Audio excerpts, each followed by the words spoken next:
He then orders the prisoner to scavenge his rifle and the bullets for their safety. But the prisoner gives the dead body prayer and covers its face with his hijab before completely covering him with dirt as a grave.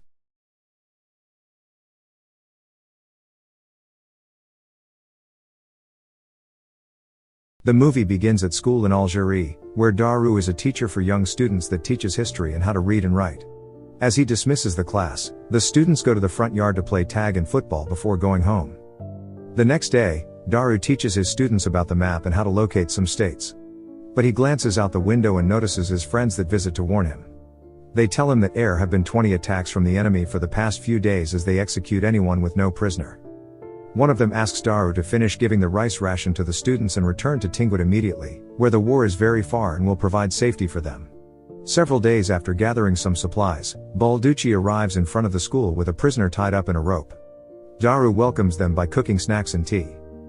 Balducci informs Daru that he will be returning to El Amour after he leaves the prisoner in his hands to transport him to Tingwit. Daru declines as he does not want to partake in military affairs.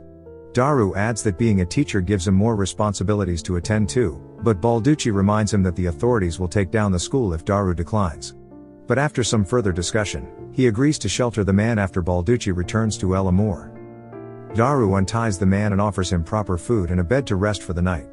Daru's actions confuse the man as he expects to treat him badly, but instead, he takes care of him. Later that night, the man groans due to feeling uneasy, and Daru provides medication and takes care of him to ease his feeling. The man thanks him for being nice to him, and then Daru implies that he will not take him to the authorities and will free him after a day of his recovery. Morning arrives while Daru steps outside as he hears horses and their footsteps from a distance, which alarms him. He instantly locks the doors and windows at the school. He also grabs his rifle and pistol to protect themselves from the authorities. The authorities arrive on their horses, where they start throwing rocks and shooting at the windows to scare Daru and the prisoner. They want to take the prisoner to Tingwit, but Daru disagrees as he wants to free the man.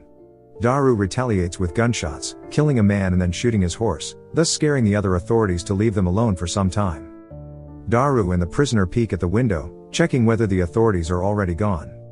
Daru notices that the horse cannot stand anymore although it is still alive. He goes outside and ends its suffering by shooting it in the head, as it's now incapable of walking nor standing on its own. Daru's frustration grows as he realizes that his school has some broken windows and doors. He furiously grabs the man out of the school and pushes him away. He shouts and tells him to leave and follow the trail south away from Tingwit to escape alone. But as the man leaves, Daru feels mercy and tells him to wait, and he offers to escort him to travel south from the school. He prepares some supplies that will suffice for several days of travel, and before they leave, he writes on the blackboard to inform the students that there will be no classes for now. Another set of authorities arrives that wants to take the prisoner just before they leave, but Daru scares them off and points his pistol at their leader while explaining that he will take him to Tingwit. The authorities threaten him that they will be back to take the prisoner and then leaves the school. Daru and the prisoner follow the path south, but after some time, Daru hears the incoming enemies riding their horses from behind them. They quickly run towards the mountain and hide behind a large set of rocks and wait for some time till the area is clear again. They continue to travel following the mountain path to avoid alerting the authorities, but they keep slipping at the rocks on the mountain path, endangering their life at some point. After traversing the mountain path, they decide to rest beside a large rock that provides shade.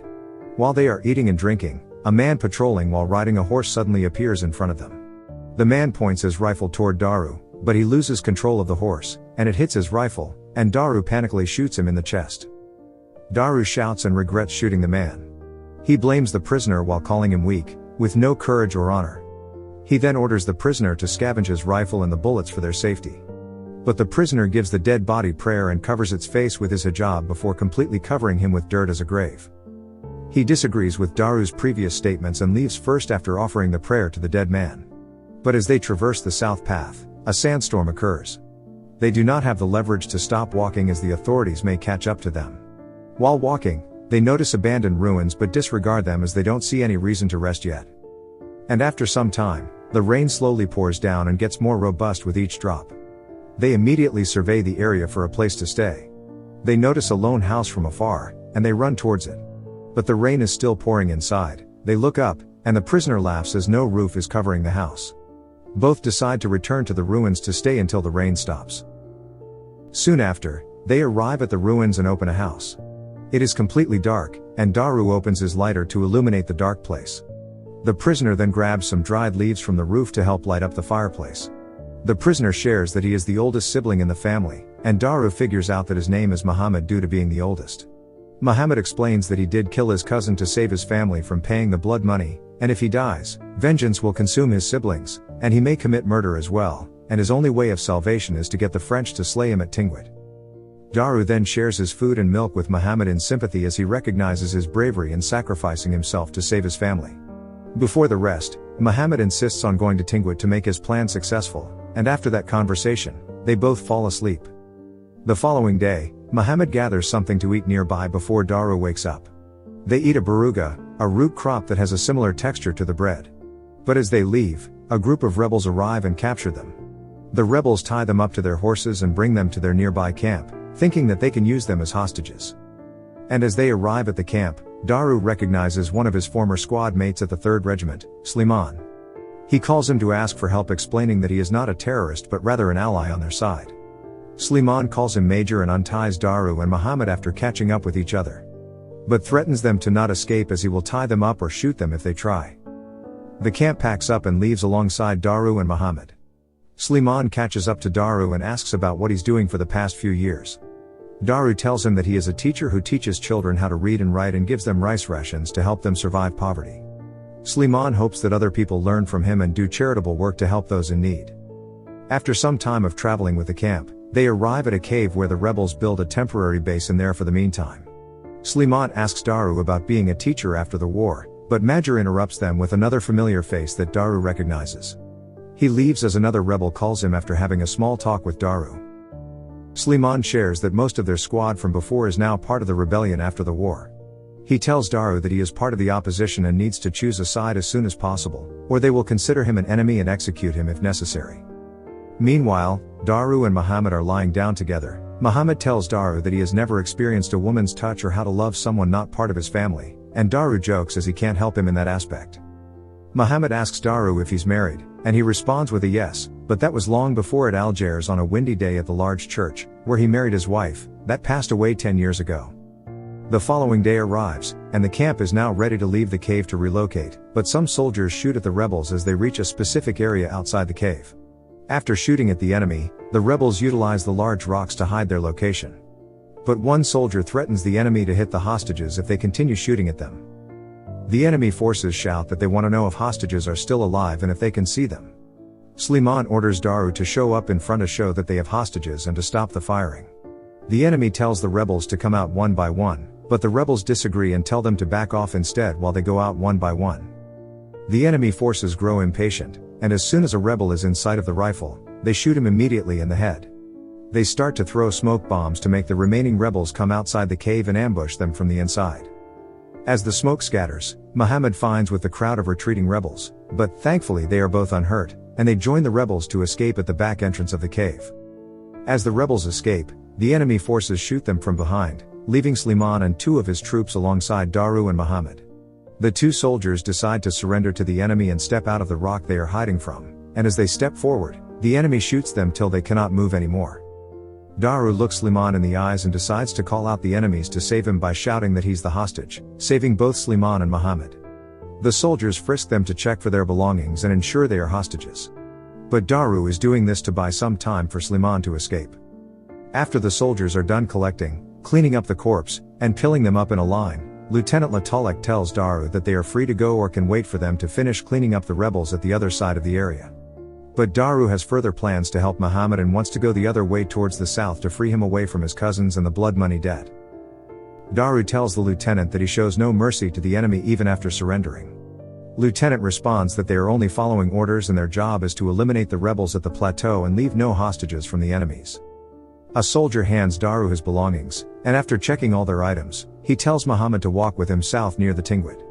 He tells the soldiers that they shouldn't shoot surrendering troops and instead shows mercy.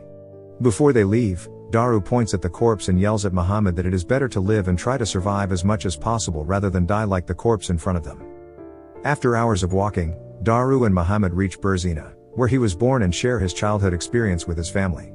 Before, the French considers them Arabs, and now the Arabs consider them French, but in reality, they are Spanish from Andalusia. They go to the town to get some rest and replenish their energy. As Daru enters the bar of Señorita Martinez, he realizes that he can provide a solution to Mohamed's lack of experience with women. He offers his last money and rifle for a place to stay, alcohol to drink, and give Mohamed a woman to spend some time alone.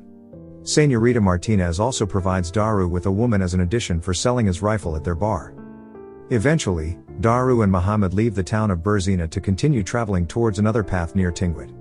Mohamed gives an Arabian coin with the number 8 to give Daru luck. He keeps on asking Daru if they are near Tingwit as he wants to make his plan work and save his family from the blood money. And as they reach the end of their journey, they face two paths that connect Tingwit and a desert pass towards the nomads that will accept Mohamed even with a crime of murder, as they see no impurities to any people beyond their town. Daru allows him to decide whether to save his family and sacrifice himself or save his family while living his own life with the nomads. The movie ends with Daru giving some food supplies to Mohamed to convince him to go to the nomads instead of surrendering himself to the Tingwit authorities. Mohamed requests Daru a favor if he can call him by the name before they part ways, and he nods and agrees. And finally, Mohamed calls him Daru for the last time. Daru leaves while Mohamed stands at the post, still deciding where to go for his future. Daru looks back to observe where Mohamed will go. He smiles as Mohamed chooses to go to the path towards the nomads and returns home to Algeria. Several days after, Daru returns to his school at the Hill of Algeria, and he fixes the damages from the previous attack of the authorities. He glimpses one last time at the beautiful sunset from afar. Students arrive one by one, and he announces that it will be his last day teaching them and will leave soon. He expresses his feelings about his pride and where they are right now.